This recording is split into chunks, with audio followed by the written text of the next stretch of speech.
I'm not. If I retire, it is not because I'm bored, because our history is that we are mission oriented. Each time we have a new mission for our people. Somebody with a mission cannot be bored. So how much more time do you need to finish the job? You always say I want to finish the job. How much time do you need? It is not me. It is our country, our party. We are the ones who look at our situation and decide what to do. You say you have done a lot for Uganda. What else? What is the major thing that you want to do next? Abana balina sasula sente kunkoma SS. Kubakati singa abana tabasasula sente kunkoma SS. Singa basi bagigulira ki? Singa ekizimbe basomera wa? Government yaleka abana tabalina bizimbe. Kuno kuliko abasirikale, kuliko abasomesa batasula fees. Abana balina okusasula, batayagala mwana waza sula mutwale bufumbo, mutwale sironko. Mutwale mu kyalo naye abana balina osasula wano kunkoma. Ebibuuzo biweredde ddala. Bannansi babuuza ddala kituufu amasomero aga gavumenti agasangiddwa nga gakulaakulanye naye ng'ekigakulaakulanyiza nsimbi ziva mu bazadde zibawa abaana oba contribution yasalibwawo essomero wamu n'abazadde nti ffe ku lw'omusingi omulungi gwe twagala mu baana baffe katwongereyoko kasente okusinziira kwako gavumenti keewa essomero lino tusobole okumiitinga up standard ey'amasomero g'obwannannyini agali mu bitundu ffe abatalina busobozi butwala baana baffe mu masomero gano ga bwannannyini agalimu ebyenjigiriza oba oliawo ebitinta. Kaakati gye buvuddeko mu disitulikiti ey'Embale local government minister okuli John omwami Baramu Barugahara n'omukyala Justin Nammere balambula essomero erimanyiddwa nga Nkoma SS. Essomero lino erya Nkoma SS Minister Balamu yasisinkanako ebizibu bingi weewaawo n'ebirungi byali bingi naye bimu ku bizibu bye yasisinkana kwe kubeera nti abayizi abasomera mu ssomero lino basasula school fees era minisita yagenda okuva ku ssomero lya Nkoma SS ng'amaze okuyisa ekiragiro eky'abaana obutaddamu kusasula munwe gwa nnusu n'ogumu. Tugenda kutunulira ebigambo bino oba oliawo tukulaga essomero lya Nkoma SS bwe lyali ng'abazadde tebannaba kutandika kusasula ka school fees akatonotono na butya essomero lino bwe lifaanagana oluvannyuma lw'abazadde okwekolamu omulimu ne batandika okubaako akasente ke basasula eri administration y'essomero lino newankubadde lya gavumenti. Kaakati emboozi njirina era tugenda kubanga tugikuwawo. Tutandikidde akatambiko nako olwaleero ye President Yoweri Kaguta Museveni webback lwe yali afunyeko ku interview eya interviewer eyamubuuza ebibuuzo kyemmanyi buli muntu essaawa zino asobola okuba nti alwanirira nnyo enkyukakyuka bye yandyagadde okubuuza mwami Museveni singa babeera bafunyeko akakisa akatuula ku mmeeza emu. Ebigambo ebyo oba ebibuuzo mwami Museveni bye baamubuuza mu interview eyo baamubuuza ddi lwapulaninga oba lwateekateeka okubeera nga ava ku ntebe ey'eggwanga Uganda oluvannyuma lw'okukola ebirungi byonna ng'abikolera Uganda wakati mu bwetwaze oba wakati mu buweereza bukyajja mu buyinza. Engeri gye yayanukulamu mwami Museveni yagamba nti sinze neeteeka mu buyinza oba eyeeyongeza ebisanja bannansi be batunula mu ebyo byenkoze ne basalawo ne bagamba nti akola obulungi asiimwa ne bannyongera ekisanja ekirala. Naye munnamawulire bwe yamubuuza ekibuuzo ekigamba nti ddi lw'osuubira okumaliriza bye wandyagadde okukola ng'omukulembeze nzikiriza nzije nkunnyonnyola owulire reply eyali ey'omukulu Yoweri Kaguta Museveni. Kakati olunaku olwaleero Prime Minister Robinah Nabbanja asimbudde emmotoka okubadde ebyokulya okuli akawunga n'ebijanjaalo bino ne byolekera mu bitundu eby'e Kalamojja okusobola okuyambako districts 9 ezikola ebitundu ebyo bya Kalamojja era nga ezimu ku nsonga ezitwazizaayo akawunga n'ebijanjaalo b'emmere eno kwe kulaba nti bayambako oba badduukirira omulanga gw'abantu abawangalira mu Kalamojja abali mu genda maaso n'okuba nti bafa enjala. Banyabo ne bassebo ekiri e Kalamojja enjala ani akuwadde akatebe ye yeeriisa enkuuli okusinziira ku bye bawaddeyo n'ebimu ku ebyo ebigenze maaso n'okutambula mu lugendo olwo tugenda kubeera tubikutuusaako. Amagye gaweereddwa eddimo ly'okukakasa nti emmere eno etuuka kwabo abateekeddwa okugiganyulwamu mu ngeri y'emu si weewoka n'ebitongole ebirala bye tugenda okuba nga tukumenyera. Nzikiriza nzije mbeere ng'ate nkuwa embeera eyo mu bujjuvu. Abasiraamu okuva e Butambala ne bannakibiina ki National Unity Platform abakulembeze abamu olunaku olwaleero bakuŋŋaanidde e Butambala eyo okusomereddwa Honorable Muwanga Kivumbi atalabikako ennaku kati ziweze 10 olwaleero bukyanga yawambibwa oba bukyanga yabuzibwawo okuva ng'ennaku z'omwezi 10 Julayi omwaka guno gwennyini gwe tulimu. Tugenda kuwa ebimu ku ebyo ebigenze mu maaso mu dduwa eno oba mu kuteekateeka okusaba kw'olunaku olwaleero, so ng'ate ensonga tugenda kubeera nga tuzigaziya mu kifaananyi ekigazi ddala. Uganda Police ng'eyita mu mwogezi wa Kituma Lusoke olwaleero ekakasizza nti emirambo gy'abaana 6 gye giri mu ddwaliro gye giri mu mokyali e Mulago we gyatuusiddwa era nga abaana bano be bamu ku abo abaafiira mu kabenje akaagwa e Kapcholwa. Okusinziira ku mwogezi wa police Kituma Lusoke ategeezezza nti emirambo gino egy'abaana bambi 6 abannannyini gyo tebannaba kubeera nga bamanyikibwa. Tukoola ne Sekoola yenna omuzadde yenna ayinza okuba nga amanyi ku mayitire ayinza okubeera nga amanyi kubifa ku baana bano bambi abaana bammwe yadde si balamu naye baakomezeddwawo mu Kampala. Emirambo gyabwe sigenda kitwala mu mirambo gyabwe emibiri gy'abaana bano gyatuusiddwa mu ggwanika eri e Mulago. Mujje mutwale abaana bammwe bawumuzibwe ku bijja by'abajjajjaabwe. Emboozi njirina ne details ez'omuwendo gw'abaana abaafudde okweyongera. Kituma Lusoke olwaleero agituwadde enamba entuufu. Driver eyali avuga emmotoka eyo kibi nnyo era naye teyasobola kusimatuka kabenje ako, ono nno ye bamaze dde okubeera nga bamuziika. Waliwo omujaasi w'eggwanga erya UPDF agenze maaso n'okubeera nga avaayo n'akangula ku ddoboozi lye era agambye ebigambo bino agenda byogera era amaze n'abyogera naye akimanyi nti yadde abyogedde agenda mu disciplinary committee ey'amagye agende maaso n'okuba nti abonerezebwa olw'okwogera ebigambo bino. Bigambo ki byayogedde era ensonga lwaki abyogedde naye asobodde okugirambika mu katambi ka recordings akatasusse eddakiika 3. Ayogedde ebigambo mbulumi oba oliawo bye tulowooza nti abakulu abali mu kitongole ky'amagye ne be banaaba basazeewo kumutwala mu disciplinary committee bajja kutunula nnyo oba bajja kukonsidalinga nnyo ebigambo omusajja ono munnamagye bye yakozesezza. Tebyawukana nnyo n'abo abayayaanira okulaba emirembe n'enkyukakyuka mu Uganda wabula engeri gy'abipakeginzeemu ne yunifoomu y'eggwanga mwabyogeredde abyetaaga okubeera nga byekenneenyezebwa. Nzijukiza gwe atulaba n'atugoberera eno munnange totudde ku TV nkusaba mbwetowaze video soko giweka like kigisobozesa okudduka ku speed etenkanika information yetuuke kwayagala ogira bano giwuliriza.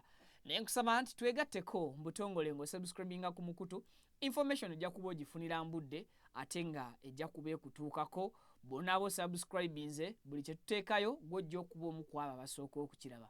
Nzijjawo nsimbiza bakama bange katono nnyo bwe nkomawo nkola katini nnyo bwe nti ebigambo n'emboozi tubinyumye era tubigguse. Tovaawo nkomawo.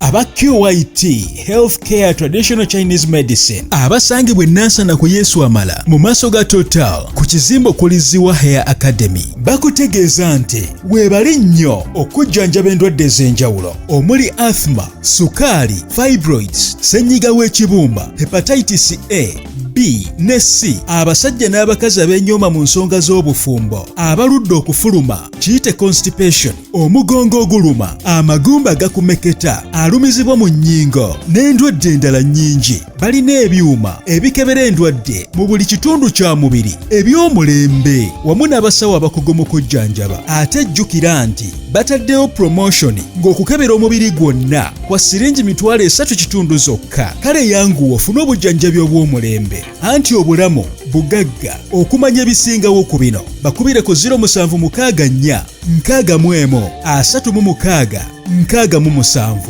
Amanya gange nze Kibira Hassan okuva mu Kibira Construction Company Limited. Tutunda amataka, tuzimba amayumba tuddaabiriza amayumba renovation tugikola tusima amazzi ffe Abakibira Construction Company Limited tutunda amataka ag'ebyapa ag'endagaano ku makubo ag'enjawulo okugeza Hoima Road, Bombo Road, Masaka Road, Mityana Road. Ate tukiriza ne Kibanja Mpola osobola tukyalirako ku ofisi zaffe ezisangibwa Ssenge wa Kiso oba tukubire ku masimu gaffe 0755 36 37 82 ojje tugende mu maaso n'okwogereza ku bizinesi yonna gy'oba oleese mu ofisi yaffe nga bwe nzoogeddeko waggulu. Tujja kwataganira wamu kubanga bye tukola tubikola nga biri mu kkubo golokofu. Buli kimu ekigwa mu construction company tukikola. Bw'oba olina ky'oyagala okwebuuza era tukyalireko ffe Bakibira tukubire buli kimu tusobola okukimala. Mutuusa omukisa okubabuuzaako nti assalamu alaikum wa rahmatullahi wa barakatuh. Amanya gange yenze Nyondo Rosette. Amanya ze Nyondo Witini. Gankola ne Nyondo Gleam. Tuli wano ku Nyondo Gleam Beauty Sport. Nga twagala okubanjulira products zonna ze tuleese. Tulina ekizigo kyaffe kitandikira ddala ku mwana omuto okutuuka ku mukadde. Kizigo kirungi nnyo kya natural naye n'abagala okukola mu ka brightening tukikola. Tulina products ez'abakyala, ez'abaami ewamu n'abaana. Products zonna ze mulaba waneeno za Nyondo Gleam. Tulina ne bedroom products gamba nga tightener, pulling, eddagala infections, water, appetite, penis enlargement. Tulina manpower n'abakyala bagala okubanga ate mukola ku hips mwagala okubanga mukendeeza embuto. Tulina beauty spots eza Nyondo Gleam ez'enjawulo Enyanama ne wano ekisozi. Mu UAE tusangibwa Dubai ne Sharjah nayo tulinayo branch. Mwana watu gwa batasobodde kujja kutusinkana we tubeera tuli tusobola okubanga ate tukuweereza yonna gy'obeera oli. Assalamu alaikum wa rahmatullah. Abaddu ba Allah n'abazaana be abasiraamu n'abatali basiraamu mbazigirira omuddu wa Allah Kakensa Professor mu kulombeddwa ku buli nsonga zonna. Ono si mulala Haji Najibu basajja baka. Ono alumba edduwa ezitebenkeza obufumbo, edduwa ezikuwa obwenkanya nga wanyagibwako ebibyo oba nga waferebwa, edduwa ezigulawo enzigi erimu abagala okgenda ku byeyo n'obeyuka mu nsi eno. Mmwe abali ku byeyo abagala empapula z'obutuuze edduwa weziri, edduwa ku ndwadde, edduwa ezikuuma ekintu kyo, edduwa ezikuba abalabe, edduwa ezikuba abalogo, mmenye kindeke ki na buli dduwa yonna gye baweetaze ate nno ku buli nsonga. Tubaanirizaako gye musizidde okubeera nga mutulaba okosako okuba nga mutugoberera bannyabo ne bassebo. Kansubire nti olunaku lulungi Monday batambulidde etya sofa abatuusedde ku mirimu ate nammwe abatannaba kubeera nga mutuuka abakola night shift mbagaliza birungi byereere mu lunaku nga lutandika olwa wiiki eno tusemberedde okumalako omwezi guno ate era nga twolekera okwaniriza omwezi omujja omwaka bannaaye egudduka simanyi mmwe mubiraba enteekateeka zammwe ze mwalina ez'omwaka guno zitambudde zituuseewa mulinako we muzituusizza oba nammwe mwemagaza bwemagaza ng'abalala naye kambasabire ebintu bibeere nga bitambulira ddala bulungi gino emyezi emitono egisigadde tusobole okuba nga tuvuunika omwaka musobole okukungulamu ebirungi ebyenkanankana n'ebyo bye mwali mu plannings okufunira mu mwaka guno sinakindi n'okusingawo bwe ba tebitambudde nga bw'olowooza si ggwe asoose ate era weekwate nnyo Mukama Katondawo osobole okubeera nga ate oyongera amaanyi mu ebyo by'okola tomanya ebintu bisobola okukyuka naffe abamu omwezi gugaana naye mu nnaku 5-10 ezisembayo n'olabiraawo ng'ate omwezi gukutereeredde so obulamu tebuba bwa lubeerera si bwe lwakeesezza ejjo nti bwe lunaakeesa olw'enkya osobola okubeera mu ssanyu naye bw'osanyuka ennyo osuubirayo ennaku so ng'ate tobeera nnyo mu nnaku nolowooza nti akaseera ak'essanyu tekagenda kulabikako mu bulamu bwo ebyo nno bibiri byombi mu bulamu bitambula wamu tosobola kubeerako mu kimu nga weewala ekirala okujja gy'oli akaseera ak'okusoomooza kabeeramu akaseera ak'okkuwa kamwenyumwenyu n'akaseera kakamwenyumwenyu bwe kasooka suubirayo akaseera ak'okusoomooza akalina okutambulira mu bulamu bwo. Olunaku olwaleero gavumenti ya Uganda ng'ekiikiriddwa omukyala Robina Nabbanja asinzidde wali eri ebugoloobi ku ofiisi za NEC oba NEC waagenze maaso n'okuba nga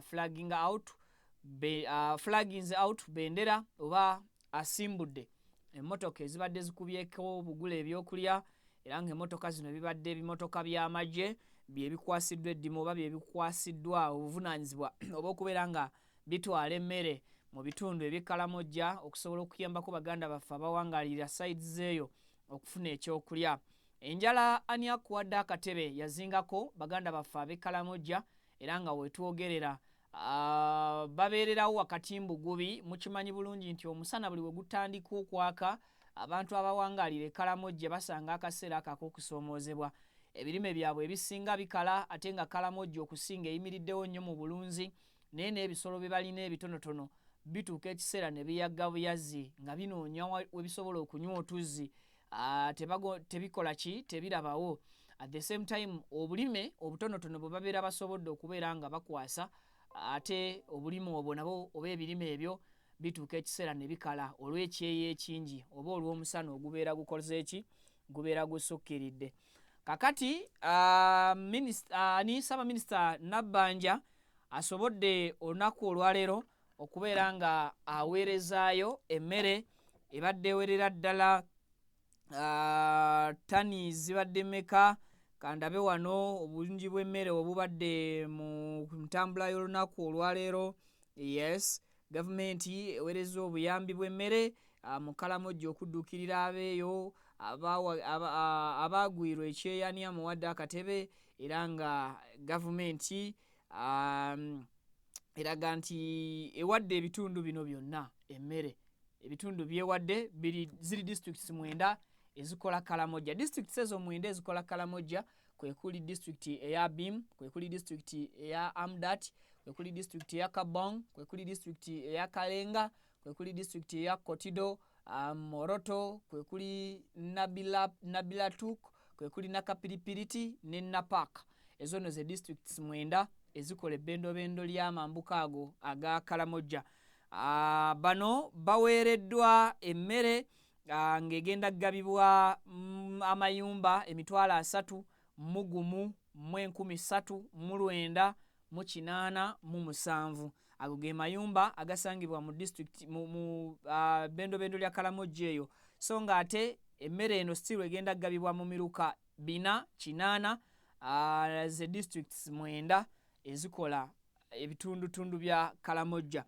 Abagenda okubeera nga bayambako okugaba emmere eno mwe muli ekitongole ekyo KINEC, mwe muli UPDF, mwe muli ekitongole eky'amakomera ki prisons, mwe muli ne Uganda Police, era nga Nabbanja agambye nti abantu bano bamakinge sure nti emmere etuukira ddala kwabo abantu abatuufu oba ebenefitingibwamu abo bennyini nnyini abateekeddwa okuba nga bagifunamu. Emmere baweereddwa wonna mu bungi ezitowa kilogulaamu obukadde 9, obukadde 9 mu emitwalo 41 mu 9 mu 6 mu 10, obukadde 9 mu emitwalo 41 ze kilo ez'ebijanjaalo ne kilo eza kawunga ezibaweereddwa. So awo wewatyo webadde embeera nga baflagging emmotoka zino zisobole okubeera nga zigenda zituusa emmere ziwerekeddwako amagye wamu ne poliisi okusobola okukakasa nti baganda baffe abo bafuna ku k'okulya. Katubasabire ekyeyo ekiri sides zeeyo Kkalamojja kibeere nga ate kiweebwayo ko kakuba engeri gye kiri nti omutonzi ate alina enteekateeka esinga eri ebitongole byonna. Ate katusabe abagaba emmere eno basobole okubeera nga nabo batuukiriza obweyamu oba oli awo n'omulimu ogubakoze eki omulimu ogwo ogubaweereddwa. Buli muntu afuna akamere, afunire ddala akamere akamala. Okusinziira ku emmere egabiddwa, kankulage wano oba kankubaliremu olabe buli muntu oba buli maka kye gasobola okubeera nga gafuna. Kakati emmere egabiddwa Prime Minister kati kitwale nti kilograms zeezo buli maka buli muntu aba agenda kufuna kilo 25, almost kilo nga 25 ze bayinza okuba nga bafuna zisobole okuba nga zibatwalirizibwako kilo 25 ziwera, ziyinza okubeera nga ziri awo around there, kilo 25 buli muntu okusobola okubaako akamere kakola ki kafissa. So gava sides zeeyo geego bwe nkujjayo eyo essomero lya Nkoma SS lyakola nnyo amawulire ebiseera Minisita Balamu byakwatira ekkubo n'agenda mu disitulikiti ey'Embale ng'ayagala kulaba obuzibu oba challenges eziri mu masomero ga local government oba amasomero ga government naddala mu sekita ye gy'atwala ya local government babuzuule era obuzibu bukolweko. Minisita Balamu yasisinkana ebintu bingi mu disitulikiti eno ey'Ambale omwali enguudo ezaabulankanyizibwa ssente ng'abaweebwa eddimu ly'okuba nti baddaabiriza n'okukola enguudo zino ssente bazeezibika baazirya, abalala enguudo tebaazikolerako ddala, abalala abaakola enguudo baakola gadibengalye, amasomero ng'agamu tegatuukaganye na mutindo kyokka nga Ministry of Education egaleka ne cooperating newankubadde masomero ga gavumenti abayizi omuwendo gwe bagamba nti gwe guli mu ssomero ne basisinkana ng'ate muwendo mulala nnyo gwe guli mu ssomero ogutabeeranga namu mu ssomero eryo n'ebizibu bingi. Naye bwe yatuuka ku ssomero lya Nkoma Secondary School oba Nkoma SS agamu ku masomero agasinga okupafominga obulungi mu disitulikiti eno ey'Embale yeewuunyisa abalabi bwe yamanya nti abayizi basasulayo koka school fees akali wakati w'emitwalo 10 ku 25 okusinziira ku bayizi be yabuuza. Minisita Balamu kino kyamukubawala okuwulira essomero lya gavumenti nga lisasula ebisale by'essomero kyokka ng'ate gavumenti ekwata ensimbi buli ttaamu ezikunukkiriza eyo mu bukadde 3.4 zeesindika okulabirira n'okuyambako essomero okulaba ng'abaana bafuna ebyenjigiriza ebirungi. Amateeka galikiriya nti essomero lya gavumenti teriteekeddwa kuwa bisale bya ssomero oba teriteekeddwa kuwa school fees. Abajjukira akatambi ako twakabalagako essomero teriteekeddwa kuwa school fees as long as essomero lya gavumenti. Naye ate abazadde abalina abaana mu ssomero lya gavumenti basobola okusalawo okubaako enkulaakulana gye bateeka ku ssomero lya gavumenti. Oba muntegedde bulungi nga gavumenti etteeka lirikkiriya ebyo byonna ebizimbe byolaba ebyakalina tebizimbiddwa gavumenti nti yebizimbye. Enkulaakulana y'essomero lya Nkoma SS ezze luvannyuma lw'abazadde abataddeyo okufaayo n'okuteekamu amaanyi ebitagambika okulaba nga bazimba ku ttaka lya gavumenti, okuzimba essomero lya gavumenti okulituusa ku mutindo ogukompiitinga oba oguvuganya n'amasomero ag'obwannannyini. Ndowooza kati ntegeerekese mutandise okunfuna. Amasomero g'obwannannyini ekisooka bagawa ebizimbe nga bisikiriza omwana era nga naye bimweyagaza nti nsomera mu ssomero ki eddungi erirabika obulungi. Kati bw'ogattako ebyenjigiriza ebifubutuka mu bizimbe ebyo ebirungi mu masomero g'obwannannyini bireetera omuzadde okwagaliza omwana we okusomera mu ssomero eddungi erivaayo ne results ennungi than okubeera nga asomera mu gavumenti school erabika obubi kuva ku bizimbe ng'ate ne results zeefulumya nazo zennyini mbi tezenkanankana n'oyo omwana asomedde mu private schools. Now abazadde abankoma secondary school kye baakola beekwatakwata ne beekwanyakwanya ne bagamba nti tusasulengayo akasente eri administration y'essomero lino yadde lya gavumenti twongereko ku muwendo gw'abasomesa ogwasindikibwa ku ssomero lyaffe lino kubanga abaana baffe tutaddeyo bangi.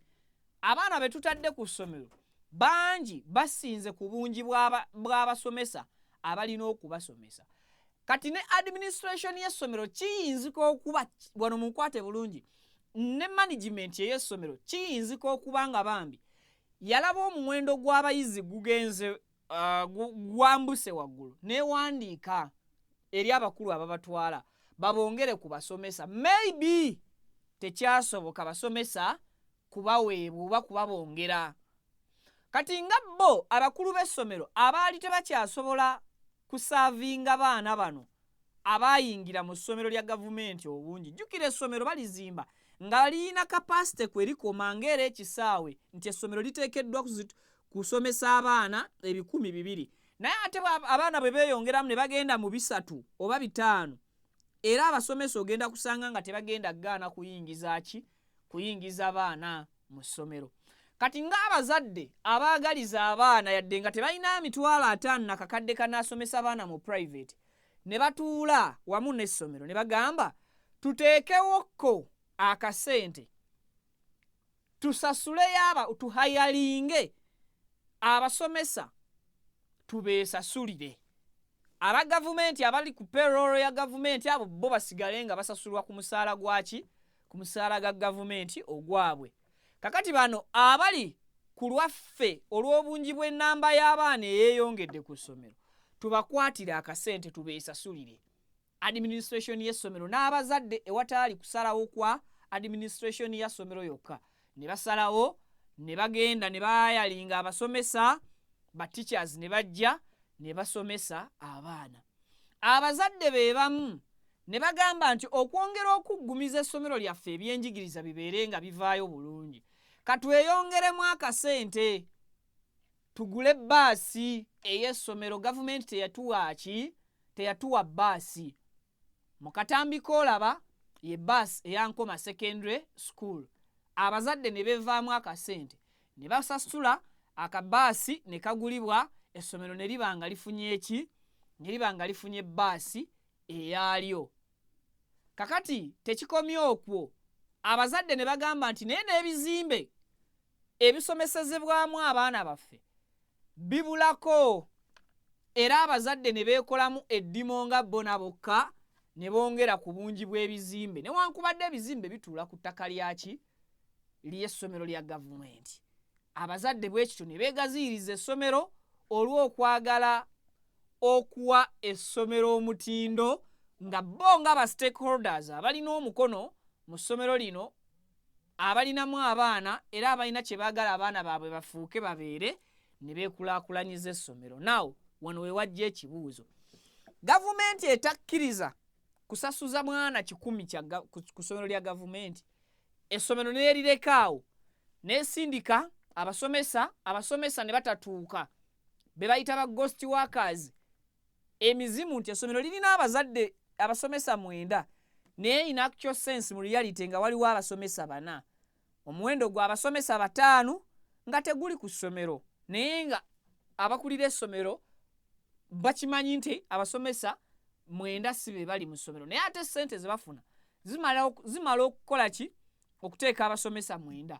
Kati abazadde bwe bajja ne balabawo abasomesa 4 nga bamisinga abasomesa 5 ne beekolamu omulimu bo ne bahayalinga oba ne bapangisa oba ne beemployinga abasomesa nga be babeesasulira buli ttaamu, ani abazizza omusango? Gavumenti ebeera esudde obuvunaanyizibwa bwayo mu kulondoola amasomero. Abazadde abalinayo abaana abataagala kufiirwa bo ne basalawo basasule abasomesa abasasula essomero. Abanaasomesa abaana baabwe kuki? Ku ssomero. Ke katambi k'omuvubuka ono soko kampeeko agamba nti ffe wano buli kimu tukyekwatidde bwe mba mulya temwagala kusomesa baana bammwe nga gavumenti ebapise. Gavumenti ekyalinayo amasomero mangi agaayo agatatuukaganye na mutindo gaalina eryayo naye ffe ng'abazadde lye twekwatiddeko. Awo wewazze debate era naawe tusaba otubuulire mu comment section yawo tuwe endowoozayo kiki ekyalibadde kikolebwa.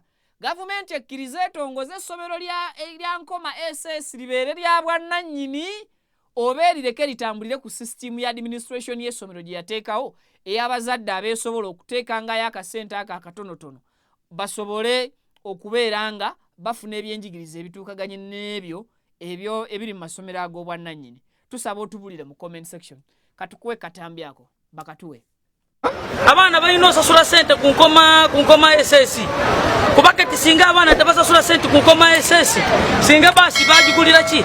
Singa ekyo ekizimbe basomerawa gavumenti yaleka abaana tebalina bizimbe kuno kuliko abasirikale kuliko abasomesa batasula fees abaana balina okusasula obatayagala mwana waza sule mutwale bufumbo mutwale sironko mutwale mu kyalo naye abaana balina okusasula wano ku nkoma amasomero gagamba je gali nago ga government kati gwo muzadde awulira nti onyigirizibwa emitwalo 210 okusinzira ku klasi y'omwana tosobola kujiwa genda kugali ga kunnyonnyola amalala agali mu mbaale abaana gye baba basomera freely oba kubwerere newankubadde ayinza okuba yayogeredde mu ttooni ewulikika ng'eyabadde n'obusungu oba eyabadde bias naye nzikiriza nti ebigambo bye bye yayogedde ebyavudde mu ndowooza ye biri concerning ng'omuzadde oba ntegeerekese bulungi kati awo wenkusabira mu comment section otuwe endowooza yo abazadde abasobodde oba abakoze ekintu kino ne bagula baasi y'essomero ne bongerako ku bizimbe by'essomero ne bongerako ku basomesa b'essomero lya gavumenti ne bateekako ne ku security y'essomero ne bagyongerako ku lwabwe nga be bagyesasulira bakola kikyamu oba gavumenti yeetayanguwa kudduukirira dimandi ebeera mu ssomero lye yatandika kubanga gavumenti bw'etandika ekintu neeraba nga kigezze nga nawe bw'otandika bizinesi ng'oyagala kukola dduuka lya wholesale naye ng'otandikidde mu retail n'olaba nga ligezze n'olaba nga luumu emu gy'obadde opangisa tekyakumala n'oyogera ne landiroodi wo n'ogaziya luumu 2 n'oyogera ne landiroodi wo n'omenya okkakkana ekizimbe kiramba ng'okifudde wholesale buvunaanyizibwa bwa gavumenti bwe yasuula obutagaziya ssomero kulituukaganya na mutindo gw'abayizi oba bazadde beetumiikiriza n'administration y'essomero n'ekola okusalawo okusinzeeyo okubeera okubi ekirala gavumenti school eno bagitongoze efuuke private school oba bakireke nga bwe kiri esigale nga eyambako ku baana b'eggwanga nga n'abazadde abasobola be bakwata ka ssente okuyambayamba ku ssomero lya gavumenti olw'ebyenjigiriza ebirungi eri district eyo ekyo nno nkiresaawo mu comment section osobola okutubuulira n'okutuwa endowooza yo bwe nkujjayo sides eyo olunaku olwaleero abasiraamu okuva mu district ey'e Butambala bakedde enkya y'olunaku olwaleero kuŋŋaanira mu maka g'omukyala Honorable Aisha Kabanda okusobola okukakasa nti baweddwa oba basomeddwa kuba nti ennaku kati zitambuliridde bukyanga Honorable Muwanga Kivumbi abuzibwawo ennaku ziweredde ddala 10 Honorable Muwanga Kivumbi abajjukira obulungi zaali ennaku z'omwezi 10 lwali lunaku lwa 5 yali Friday yali ava mu kusaala jjumaaye mu district yemwe ey'e Butambala nga makage ayingira mu bitundu eby'e Kampala tebaamuganya kubeera nga asukka mpigi ab'ebyokwerinda baali bambadde obukookolo nga bayambibwako poliisi ey'oku kkubo ne poliisi ey'empigi baamusalako ne bamutwala mu kifo ekitannaba kutegeerekeka ne gye buli kati nnaku 10 kyokka nga newankubadde amateeka galagira era galambika nti omuntu yenna anaakwatibwa ng'ababyokwerinda n'atwalibwa mu bifo ebimanyiddwa ebiteekeddwa okuggalirwamu abantu era obutasukka nnaku 2 omuntu oyo kubeera nga atwaliddwa mu kkooti avunaanibwe emisango egibeera gimuteeberezebwa kakati Honorable Muwanga Kivumbi ennaku 2 ezo oba 48 hours zaggwako dda banyabo ne bassebo okuva ku lunaku olwokutando yawambibwa twali tusuubira nti mande ya wiiki eri ewedde ajja kuba aleeteddwa mu kkooti oluvannyuma lwa ssaawa ezaana mu 8 oba ennaku 2 eziba zoogerwako mu mateeka okuggwako naye ekyo mwana tekyasoboka n'olunaku olwokusatu olwokubiri olwokuna olwokutaano olwomukaga mpaka ku sande ne mande y'olunaku olwaleero Honorable Muwanga Kivumbi taddangamu kubeera ng'akubwako kyamulubaale okuviira ddala ku lunaku olwaliko enjege eyo ab'ebyokwerinda abaali bali mu kifaananyi ekyo kyolaba ku screen bwe baamusalako embeera teddangamu kubeera kyekimu kakati abakulembeze okuva mu kibiina kya National Unity Platform nga bano babadde bakulembeddwa era bakuliddwa omukulu akolanga kati president w'ekibiina Honorable John Baptist Nambeshe wamu ne leader of opposition Joel Ssenyonyi n'abakulembeze abalala ab'enjawulo be bakuŋŋaanidde mu maka ga Honorable Aisha Kabanda agasangibwa e Kalamba mu Butambala eyo okusobola omusajja oyo Honorable okumuweddwa yonna Mukama gyali namwongere ekisa n'omutima ogw'obuvumu ate n'obulamu bwe asobole okwongera okubeera nga abukuuma. Ekyo nno kyongera okubeera nga kikakasa nti obumenyi bw'amateeka mu ggwanga lyattu Uganda tebukolwa bukolwa abantu ba bulijjo, wabula n'ebitongole ebyo by'okwerinda abisaale nnyo era byenyigira nnyo mu kumenya amateeka ago agalina okutambulizibwako eggwanga. Okusinziira ku bigenda maaso, omuntu singa aba asukka 48 hours nga taleeteddwa mu kkooti, akitegeeza nno nti ab'ebyokwerinda ababeera bamwina babeera balina okuvaayo okuwa ensonga oba oliawo eŋŋundiivu eziyinza okukompiitinga constitution, ate ng'ensonga ezo constitution teyaziteekawo. Mu buli ngeri constitution esigala constitution erambika 48 hours ezayitakedde. Ekisinga okubeera nga kyennyamiza era ekyaleetedde Edduweno okubeera kuva empigi okutuusa ku kitebe Muwanga Kivumbi okuva lwe yakwatibwa tewali amanyi na police kintuufu kwali, teri amanyi kifo ki department ya byakwerinda ki mulina, era teri ateebereza musango ki oguyinza okuba nga gwe guvunaanibwa Honorable Muwanga Kivumbi. Jjukira nti ono yali yakajja aweebwe eggulo limu court bail ey'obukadde 10 ez'obuliwo, wali eri ku kooti ewandegeya. Okuva ku olwo Honorable Muwanga Kivumbi ndowooza yasulako obusuzi waka lunaku lumu, enkeera ab'ebyokwerinda ate lwe baamuyoola okumutwala mu kifo ekyo ekitaamanyikibwa ne gye buli kati tannaba kubeera ng'akubwako liiso lyonna yadde okumanyika amayitire ge. Eyo bwe mba nvuddeyo kakati waliwo omujaasi w'eggwanga erya UPDF avuddeyo n'alaga okwemulugunya kwe kwebyo ebigenda amaaso mu ggwanga lyattu Uganda okusinziira embeera nga bwekola ki ngera bwetambula. Omujaasi ono tabadde na bigambo biwoomu era abadde ayogera ebigambo bino ng'akimanyi nti essaawa yonna bakama be mu magye bagenda kumuyita okumuteeka mu kakiiko akakwasisa empisa oba ke tuyita disciplinary committee olw'ebigambo byakozesezza mu katambi kano. Soko tuweko katambi kano owulire omukulu ono ebigambo byayogedde n'engeri gy'abyogeddemu ng'alaga nti alina obulumi bungi. Ebigambo bye bino. 20 million. Some people are not even continuing for more studies because they are saying now, even if you continue for studies, where will you get the jobs? They just say Uganda is the same. Some people even do other things now. Some people are criminals, not by choice, but because that is what the situation forced them to do.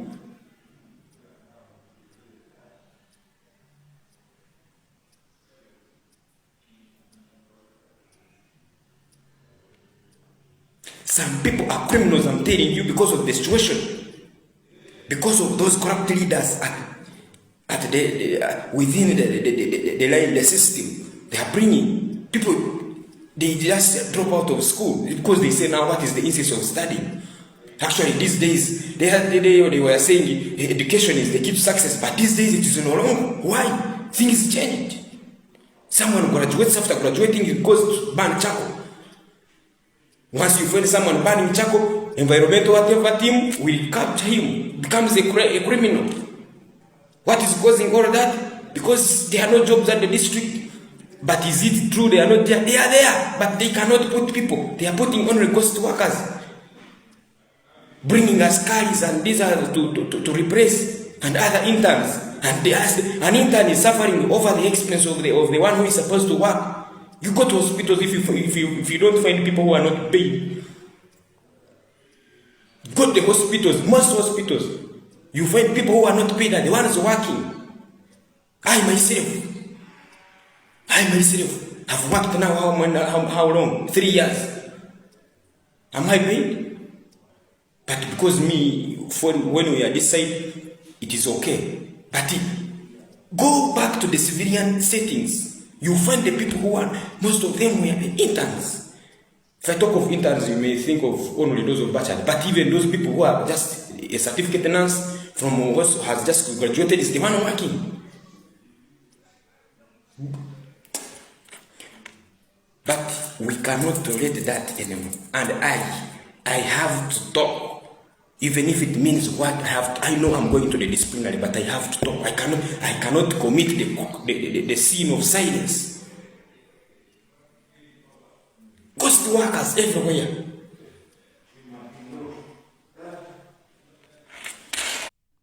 So ebigambo bino tebyawukana na actions zitekingiddwa mu videos zemulabyeko eza Honorable Minister Balam n'omukyala Justin Namere nti ba intern basangibwa nga bakola emirimu ate nga tebalina ku payroll ate waliwo n'okuwoli nga yajja askaali n'atandika olw'obwetaavu okujjanjaba abantu naye nga ne byabajjanjaba teyabisoma ateebereza because abadde nga alaba abasawo bafumita wano naye n'atandika okutwala obuvunaanyizibwa obwo bw'okufumita awo agamba nti abantu abalina okukola emirimu emituufu si be bagikola buno bulumi bwasukka ku mwananchi oba ffe abantu ba bulijjo oba civilians ne buyingira paka mu bantu abalina uniforms oba abantu abambadde ebyambalo ebyabakuumaddembe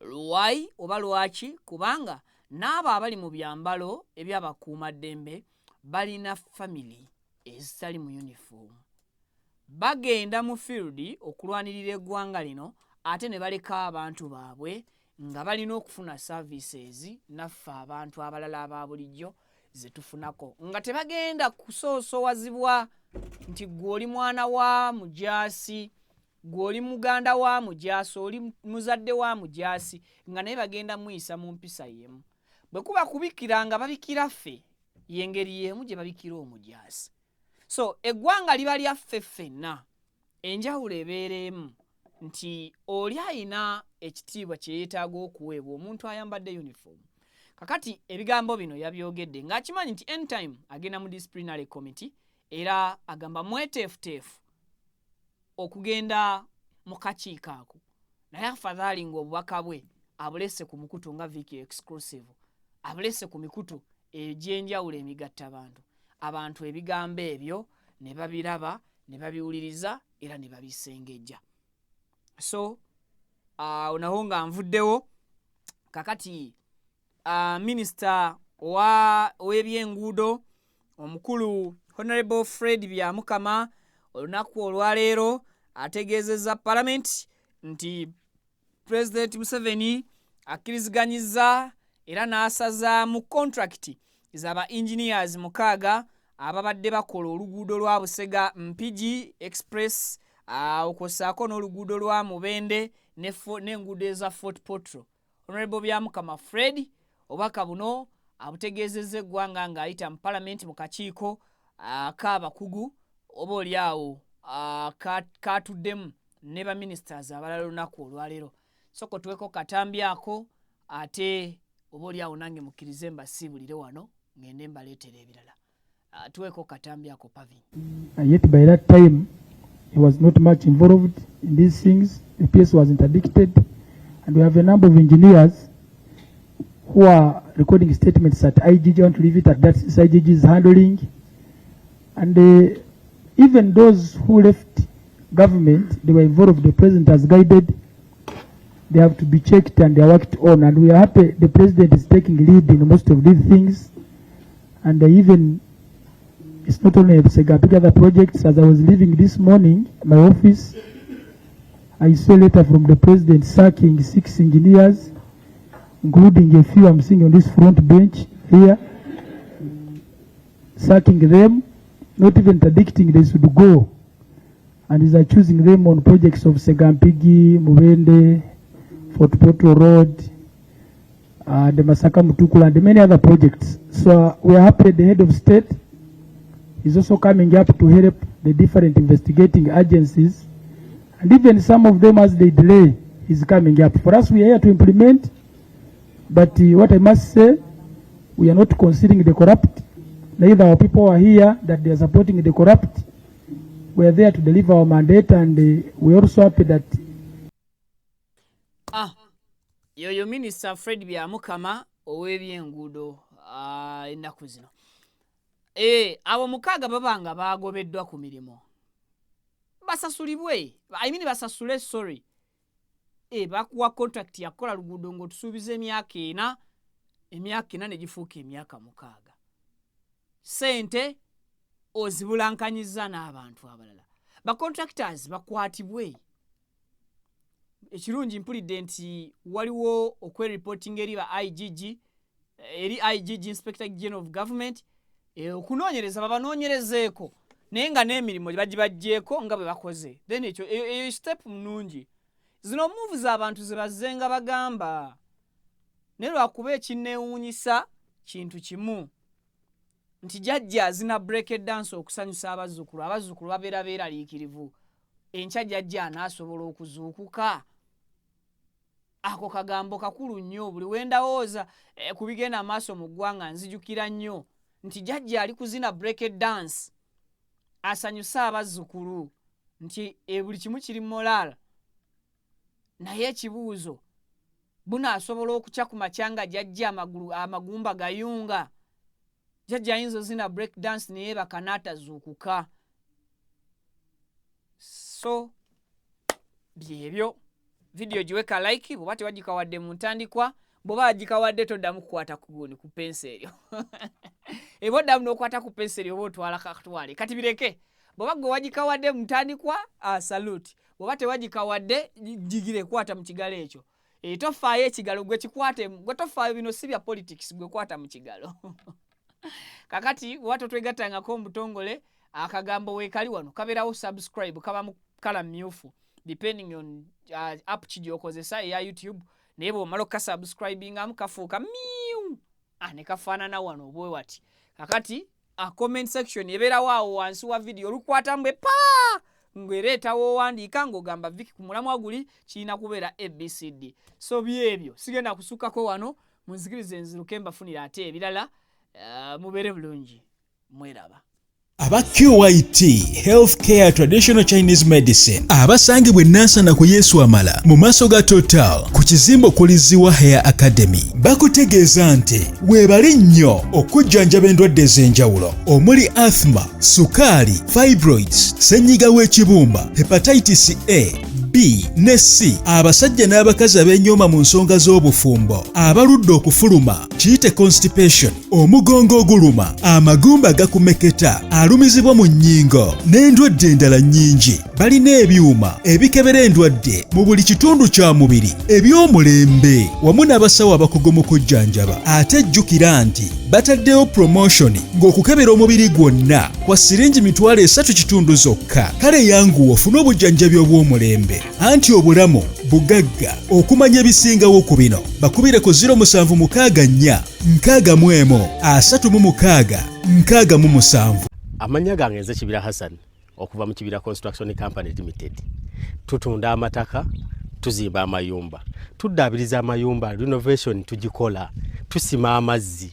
aba Kibira Construction Company Limited tutunda amataka ag'ebyapa ag'endagaano ku makuba ag'enjawulo okugeza Hoima Road, Bombo Road, Masaka Road, Mitiyana Road.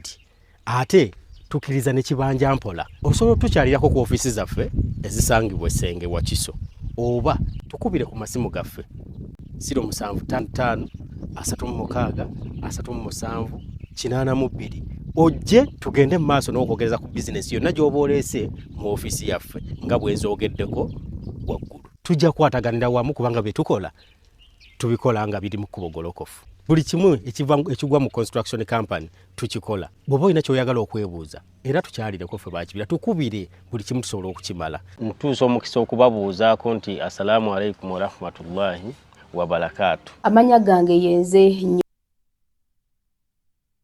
Nyondo Rosette amanya ze Nyondo Whitney gankola ne Nyondo Gleam tuli wano ku Nyondo Gleam Beauty Sport nga twagala okubanjulya products zonna ze tuleese tulina ekizigo kyaffe kitandikira ddala ku mwana omuto okutuuka ku mukadde kizigo kirungi nnyo kya natural naye n'abagala okukola mu ka brightening tukikola tulina products ez'abakyala ez'abaami ewamu n'abaana products zonna zemulaba waneeno za Nyondo Gleam tulina ne bedroom products gamba nga tightener pulling eddagala infections water appetite penis enlargement tulina manpower n'abakyala bagala okubanga ate mukola ku hips mwagala okubanga mukendeeza embuto tulina beauty spots eza Nyondo Gleam ez'enjawulo enyanama ne wano ekisozi mini UAE tusangibwa Dubai ne Sharjah nayo tulinayo branch. Mwana watu gwe abatasobodde kujja kutusinkana we tubeera tuli tusobola okuba nga ate tukuweereza yonna gy'obeera oli. Assalamu alaikum wa rahmatullah. Abaddu ba Allah n'abazaana be abasiraamu n'abatali basiraamu mbazigirira omuddu wa Allah Kakensa Professor mu kulombeddwa ku buli nsonga zonna. Ono si mulala Haji Najibu basajja baka. Ono alumba edduwa ezitebenkeza obufumbo, edduwa ezikuwa obwenkanya nga wanyagibwako ebibyo oba nga waferebwa, edduwa ezigulawo enzigi erimu abaagala okugenda ku byeyo n'obeyuka mu nsi eno. Mwe abali ku byeyo abaagala empapula z'obutuuze, edduwa weeziri, edduwa ku ndwadde, edduwa ezikuuma ekintu kyo, edduwa ezikuba abalabe, edduwa ezikuba abalogo, mmenye kindeke ki na buli dduwa yonna gye baweetaze ate nno ku buli nsonga.